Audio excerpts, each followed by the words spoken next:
మహానంద నవమి.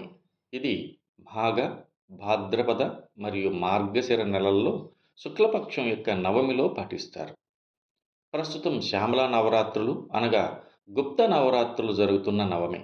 ఈ రోజున గంగా, యమున, సరస్వతి, కావేరి, తుంగభద్ర మరియు గోదావరి వంటి పవిత్ర నదులలో స్నానం చేసి దుర్గాదేవిని ఆరాధిస్తారు. ఈ పుణ్య స్నానం చేయడం ద్వారా వ్యక్తి ప్రస్తుత మరియు గత జీవితాల దుశ్చర్యల నుండి విముక్తి పొందుతారని నమ్ముతారు. దుర్గతులను దూరం చేసే ఆవిడ దుర్గగా కొలుస్తారు. వివాహితులు దుర్గాదేవిని పూర్తి అంకిత భావంతో పూజించి తమ బాధల నుండి, దుఃఖాల నుండి స్వేచ్ఛ పొందుతారు. పురాణాల ప్రకారం దుర్గాదేవి యొక్క 9 అవతారాలు అయిన చంద్రగంట, శైలపుత్రి, కాలరాత్రి, స్కందమాత, బ్రహ్మచారిణి, సిద్ధిదాయిని, కూష్మాండ, కాత్యాయిని మరియు మహాగౌరి ఈ రూపాలను సమిష్టిగా మహానంద నవమి రోజున ఆరాధిస్తారు.